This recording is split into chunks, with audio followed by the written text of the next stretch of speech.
अस्सलामुअलैकुम, आप देख रहे हैं बेकिंग विद आमना और आज मैं आपके लिए बना रही हूँ ये मज़ेदार सा चॉकलेट मूस केक। लग रहा है ना मज़े का? तो चलिए शुरू करते हैं। यहाँ पर मैं यूज़ कर रही हूँ अपनी अमेजिंग चॉकलेट केक की रेसिपी। अगर आप नए हैं मेरे चैनल पे, आपको समझ नहीं आ रहा तो आप ये कीजिए, यूट्यूब पे जाइए और सर्च कीजिए baking with Aamna amazing chocolate cake recipe, तो आपको रेसिपी मिल जाएगी। उसमें मैंने 2 केक पैन्स में ना डाल के बैटर को बेक किया था। 5-5 इंच के केक पैन लिए थे 2 और उसमें बैटर डाल के बेक किया था। तो उसमें से ये एक केक पैन का जो है ना केक, वो मैं यूज़ कर रही हूँ। केक लेवलर से इसकी लेयर्स कट कर लेंगे। अच्छा, इसकी मैं 4 लेयर्स कट करूँगी। अभी ये 2 ही है ना, इन 2 की भी अब मैं 4 कर दूँगी। मुझे मोटी मोटी केक लेयर्स अच्छी नहीं लगती, पतली पतली केक लेयर्स मुझे पसंद हैं, तो इसलिए मैं 4 में कट कर रही हूँ। अगर आपको 4 लेयर्स नहीं कट करनी तो आप 2 में भी अपने केक को बना सकते हैं। ये बिल्कुल आपकी मर्ज़ी है, जिस तरह आपको पसंद है उस तरह आप बनाइए। शुरू में जो मैंने केक के ऊपर से छोटा सा एक टुकड़ा कट किया था, उसको आप या तो उसी वक्त खा लीजिए या उसको डब्बे में डाल के फ्रीज़र में रख दीजिए। इंशाल्लाह किसी दिन मैं आपको बतलाऊंगी कि आप उससे क्या क्या बना सकते हैं। ज़ाय नहीं करना, या तो खा लें या उसको फ्रीज़ कर दें। ज़ाय नहीं करना, फेंकना नहीं है।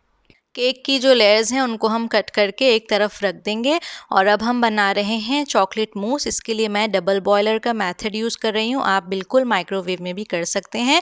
भगोने में थोड़ा सा पानी ले लेंगे, उसके ऊपर एक खाली प्याला रख देंगे, उसमें ऐड कर देंगे क्रीम 150 ml। क्रीम हल्की सी गर्म हो जाएगी कुछ सेकंड के लिए, तो उसमें मैंने ऐड कर दी 150 ग्राम मिल्क चॉकलेट और 150 ग्राम डार्क चॉकलेट। टोटल जो जाएगी वो जाएगी 300 ग्राम चॉकलेट। अब आपकी मर्ज़ी है, आप सारी मिल्क चॉकलेट यूज़ कर लें या सारी डार्क चॉकलेट यूज़ कर लें। मैंने 2 तरह की चॉकलेट इसलिए यूज़ की है ताकि जो मिठास है ना वो बैलेंस हो जाए। इसको बस हमने इतना गरम करना है कि ये सब मेल्ट हो जाए, ऐसे अच्छे से मिक्स हो जाए। तो हम इसको चूल्हे से हटा लेंगे और इसको हमने फ्रिज में रख देना है। जब ये अच्छी सी सेट हो जाएगी तो फिर हम इसको रूम टेम्परेचर पे रखेंगे 20 मिनट के लिए। इसको तकरीबन मैंने आधे घंटे के लिए फ्रिज में रखा था। फिर फ्रिज से जब मैंने निकाला तो ये ऐसी पत्थर बन गई थी, तो फिर मैंने इसको रूम टेम्परेचर पे रख दिया 20 मिनट के लिए। अगर आपके पास टाइम है तो आपको फ्रिज में रखने की ज़रूरत नहीं है, आप कुछ घंटे के लिए उसे रूम टेम्परेचर पे छोड़ दें। या फिर अगर सर्दियां हैं ना तो भी आपको ज़रूरत नहीं है फ्रिज में रखने की, आप उसको रूम टेम्परेचर पे छोड़ दें, वो थोड़ी देर में इस तरह की हो जाएगी। अच्छा, फिर जब ये इस तरह सॉफ्ट हो जाए ना तो हम इसको बीटर से बीट करेंगे सिर्फ 30 सेकंड के लिए। अगर आप 30 सेकंड गिनना नहीं चाह रहे, टाइम देखना नहीं चाह रहे, तो बस आपने एक दफ़ा ना इसमें बीटर बस घुमा देना है। अच्छा, अब मैं इसमें ऐड कर रही हूँ नॉन डेयरी क्रीम 125 ml।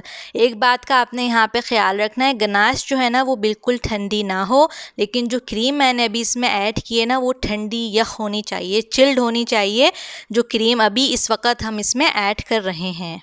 अच्छा, जो क्रीम मैंने शुरू में ऐड की थी वो भी नॉन डेयरी थी और अभी जो क्रीम मैंने ऐड की है वो भी नॉन डेयरी है। शुरू में जो हमने क्रीम ऐड की थी उसमें आपकी मर्ज़ी है, आप चाहें तो डेयरी यूज़ कर लें, चाहें तो नॉन डेयरी, लेकिन इस वक्त आपने नॉन डेयरी यूज़ करनी है वरना ये अच्छे से स्टिफ़ नहीं होगी।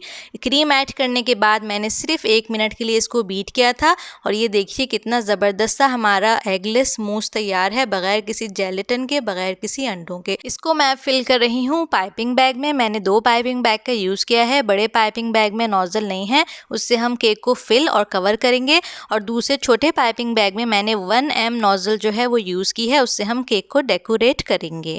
केक को इस तरह से आपने रख लेना है केक बोर्ड पे। केक का साइज़ था 5 इंच और जो केक बोर्ड है वो मैं यूज़ कर रही हूँ यहाँ पे 8 इंच का।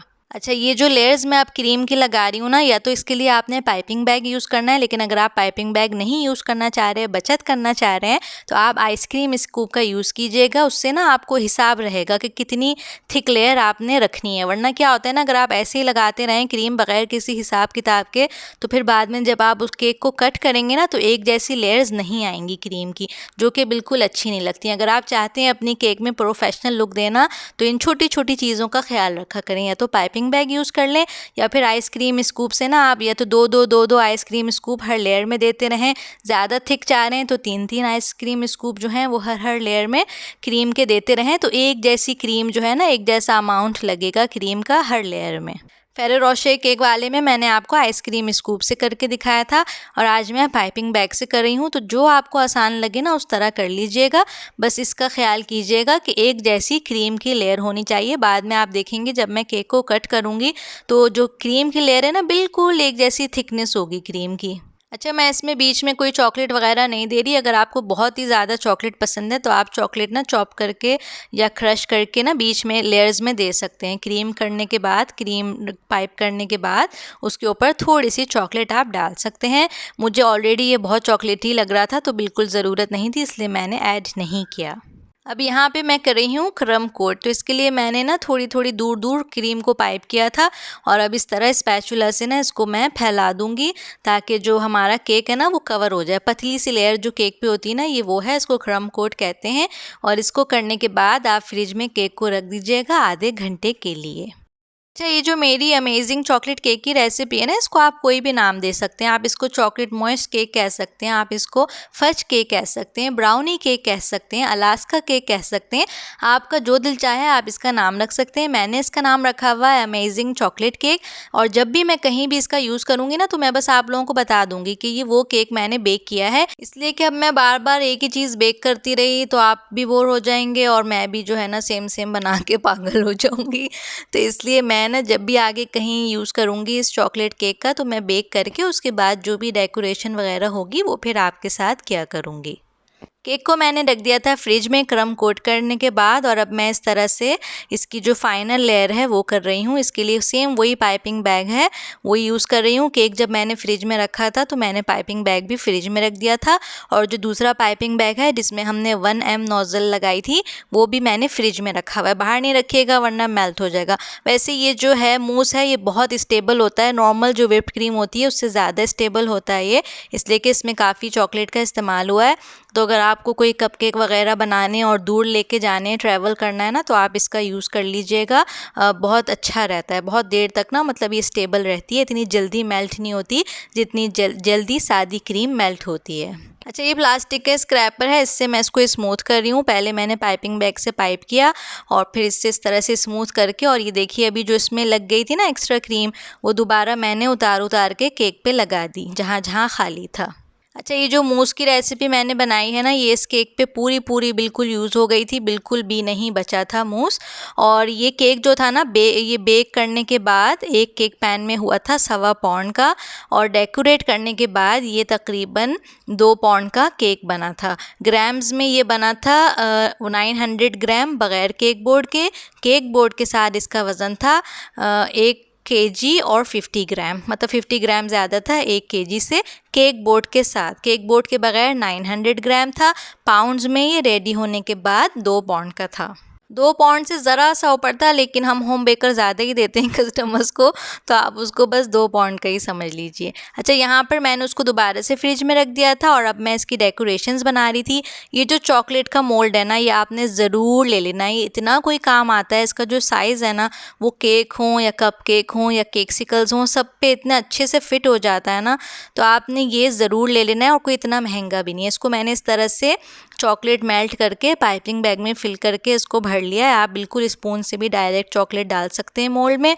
मुझे ज़रा सफाई से काम पसंद है इसलिए मैंने पाइपिंग बैग का यूज़ किया था और उसको फिर मैंने फ्रिज में रख दिया था। यहाँ पर मैं बना रही हूँ ड्रिपिंग करने के लिए चॉकलेट। ये 40 ग्राम चॉकलेट थी, इसमें मैंने 1 टेबल स्पून मिल्क ऐड किया है।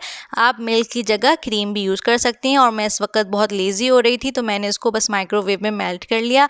आप अगर माइक्रोवेव नहीं यूज़ करना चाह रहे तो डबल बॉयलर पे मेल्ट कर सकते हैं। और ये देखिए इसकी परफेक्ट कंसिस्टेंसी कि इसको जब मैंने स्पून को डिप किया ना तो जितना डिप किया था देखिए उस पर चॉकलेट लगी हुई है। वैसे रनी है इस तरह से गिर रही है लेकिन जो चॉकलेट जितना स्पून डिप किया ना वो उतने ही है, उतना ही कवर्ड है चॉकलेट से। और यही परफेक्ट कंसिस्टेंसी होती है ड्रिपिंग के लिए। अगर आप नए हैं मेरे चैनल पर तो सब्सक्राइब करना ना भूलिएगा और अगर पुराने हैं तो कमेंट करके जल्दी से बतलाइए। अच्छा, यहाँ पे मैंने गलती कर दी थी, वो ये थी कि मैंने केक को अच्छा सा ठंडा नहीं किया था और मैं ड्रिपिंग करने लग गई थी। मुझे जल्दी हो रही थी, बच्चों को स्कूल से लेने का वक्त हो रहा था और मैं चाह रही थी जल्दी से इसको रेडी करके ना फ्रिज में रख के चली जाऊँगी और फिर आके ना कट करके अच्छी अच्छी तस्वीरें लूँगी। तो इस जल्दी में ना मैंने केक को ठंडा नहीं किया और जब मैंने उस पर ड्रिपिंग की तो ये देखिए सारी चॉकलेट ना नीचे तक आ गई। तो आपने ये काम नहीं करना, जल्दी का काम जो होता है वो शैतान का होता है, तो आपने आराम आराम से करना है, जल्दबाजी नहीं करनी, मेरी तरह गलती नहीं कीजिएगा। और बस इसको अब हम पाइप कर लेंगे। 1 mm ये नोज़ल है, इस तरह से स्वेरल बना लेंगे, सादे बिल्कुल स्वेरल जो होते हैं। और जो चॉकलेट हमने जो बनाई थी फ्रिज में जो रखी थी वो सेट हो गई है। उसको अब मैं मोल्ड से निकाल के इस तरह से बीच बीच में करके कर लूँगी। देखिए कितनी क्यूट सी छोटी सी मिनी बार है, बच्चों को ये इतनी अच्छी लगती है। इसको बस इस तरह से ना बीच बीच में लगा लेंगे। आप चाहें तो स्वेरल के ऊपर लगा लीजिए, मैंने बीच बीच में लगाया है। और बस हो गया हमारा मज़ेदार सा केक तैयार। इसको मैंने रख दिया था फ्रिज में और मैं चली गई थी बाहर। और जब मैं बाहर निकली, ये देखिए मौसम का हाल देखिए ज़रा। मलेशिया का जो मौसम है ना वो बस ऐसे ही है, या तो बारिश होती है और या फिर ज़बरदस्त वाली गर्मी। यहाँ पे सर्दियाँ नहीं होती, सारा साल यही मौसम रहता है। तो आप लोग कहते रहते हैं ना गर्मियाँ पागल हो रहे हैं, हम जो बेक करें शिकायत करते रहते हैं, केक जो है करना, डेकोरेट करना इतनी मुश्किल हो रही है। तो हम इसी वेदर में ही सारा काम करते हैं, मानसून का जो वेदर होता है ना, और या फिर सख्त गर्मी। मैंने कभी आज तक ना सर्दियों में व्हिप्ड क्रीम से काम नहीं किया। ये बहुत बड़ी एक मेरी ख्वाहिश है कि मुझे ना सर्दियों में व्हिप्ड क्रीम से काम करना है। इसके लिए मुझे सर्दियों ना पाकिस्तान जाना पड़ेगा। और वापस आकर मैंने केक को कट कर लिया था। देखिए कितना अच्छा सा अंदर जो है सारी लेयर्स हैं, केक की भी बिल्कुल एक जैसी लेयर्स हैं और क्रीम की भी बिल्कुल एक जैसी लेयर्स हैं। तो आप बनाइएगा और बतलाइएगा कि आपको केक कैसा लगा। जल्दी से कमेंट करके बतलाइए कि वीडियो आपको कैसी लगी। आज के लिए इतना ही। अपना ख्याल रखिएगा, दुआओं में मुझे याद रखिएगा।